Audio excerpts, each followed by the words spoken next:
Good morning class. कल हमने किया था चैप्टर नंबर 1 कंप्यूटर का, जिसका नाम था प्रोग्रामिंग फंडामेंटल्स। ठीक है, हमने चैप्टर को रीड आउट किया था और मैंने आपको समझाया भी था फ्लो चार्ट्स के बारे में, ठीक है, इन सिंबल्स के बारे में। आज हम क्या करेंगे, फ्लो लाइन, फिफ्थ पार्ट था फ्लो चार्ट का, फ्लो लाइन। तो फ्लो लाइन क्या होता है, कहता है flow lines are the 4 directions.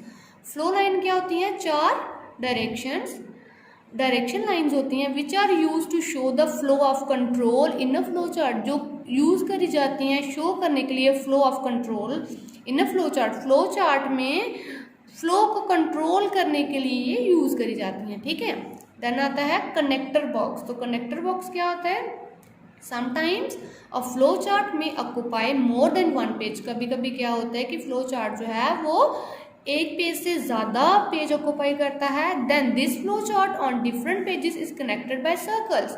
Then हम क्या करते हैं, उस फ्लो चार्ट को, डिफरेंट पेजेस वाला जो फ्लो चार्ट है उसको कनेक्ट करते हैं सर्कल्स के द्वारा। ठीक है, these circles are called connectors, और इन्हीं सर्कल्स को हम क्या बोलते हैं कि क्या है, कनेक्टर्स हैं। ठीक है, देन आता है guidelines for preparing flow chart. Flow chart बनाने के लिए कुछ गाइडलाइंस हैं जो हमें फॉलो करनी पड़ती हैं। The following guidelines should be kept in mind while preparing a flow chart. कहते हैं कि फ्लो चार्ट प्रिपेयर करते टाइम हमें कुछ गाइडलाइंस जो हैं उनको अपने दिमाग में रखना पड़ता है। पहली गाइडलाइन है, flow chart should be neat and clean. Flow chart जो है वो क्या होना चाहिए, साफ और सुंदर होना चाहिए। ठीक है, there should be only 1 start box and 1 stop box. वहाँ उसमें क्या होना चाहिए, एक ही स्टार्ट बॉक्स होना चाहिए और एक ही स्टॉप बॉक्स होना चाहिए। Only 1 flow line should be used with the start box and और स्टॉप बॉक्स। कहते हैं एक ही फ्लो लाइन जो है वो यूज होनी चाहिए स्टार्ट बॉक्स के साथ या फिर स्टॉप बॉक्स के साथ। Only 1 flow line should come out from the process box. Process box से सिर्फ एक ही फ्लो लाइन जो है वो बाहर आनी चाहिए। मोर देन 1 फ्लो लाइन्स में come out from decision box. Decision box से क्या, एक से ज़्यादा भी फ्लो लाइन जो है वो बाहर आ सकती हैं। फॉर एग्जाम्पल, जैसे उन्होंने बोला है कि फ्लो चार्ट बनाओ, draw flow chart to add 2 numbers. 2 numbers का फ्लो चार्ट आप कैसे बनाएंगे, सबसे पहले start, then input A B, क्योंकि 2 ही हमारे पास क्या है, नंबर्स हैं, तो A B, C equals to A plus B, दोनों की एडिशन, डिस्प्ले सी, इसको डिस्प्ले किया सी को हमने, जो भी रिजल्ट आया, देन स्टॉप, और स्टॉप कर दिया। ये हमारी एग्जांपल। देन सेकंड पेज पे भी आपको एक और एग्जांपल दी गई है, और थर्ड पेज पे भी। ठीक है, सेकंड पेज पे भी हमने रेक्टेंगल का लेके किया है, एरिया ऑफ रेक्टेंगल यूज करके मल्टीप्लीकेशन। ठीक है, पहले हमने किया था एडिशन, ऐड किया था।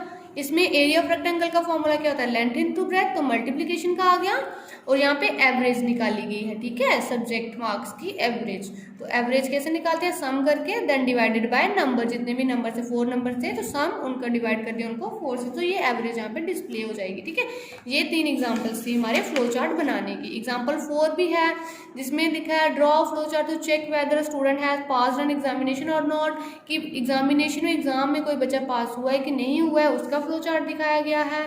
देन आगे परसेंटेज का फ्लो चार्ट दिखाया गया है। ठीक है, देन आगे नंबर्स फ्रॉम 1 to 10, 1 से लेके 10 तक जो नंबर्स हम डिस्प्ले करते हैं उसका फ्लो चार्ट दिखाया गया। ठीक है, अब टर्म्स टू नो, कुछ टर्म्स थी जो हमें जाननी थी, वो क्या थी, जैसे एल्गोरिदम मैंने पहले आपको पढ़ा दिया था कि सीक्वेंस, ऐसी सीक्वेंस स्टेप्स की प्रॉपर ऑर्डर में to solving a problem, for solving a problem, की प्रॉब्लम्स को सॉल्व करने के लिए जो हम सीक्वेंस अपनाते हैं उसको क्या बोलते हैं, एल्गोरिदम।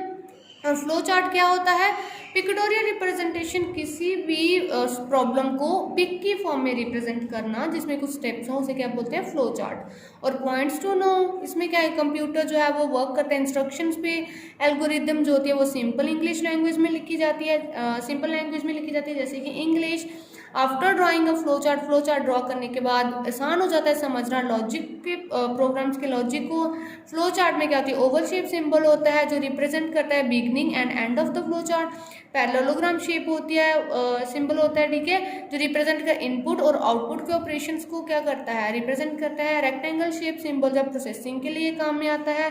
डायमंड शेप जब वो टेस्ट कंडीशन के लिए। फ्लो लाइन्स जो है वो हम यूज़ करते हैं flow of control in a flow chart. Connector जो होते हैं वो कनेक्ट कर different parts of flow chart. और सब गाइडलाइन जो हमने रखनी थी दिमाग में वो मैंने आपको पीछे पढ़ा दिया है। ठीक है, इसी के साथ हमारा ये वाला फर्स्ट चैप्टर जब वो खत्म होता है, कल हम इसका एक्सरसाइज वर्क करेंगे। Okay class, thank you and have a good day.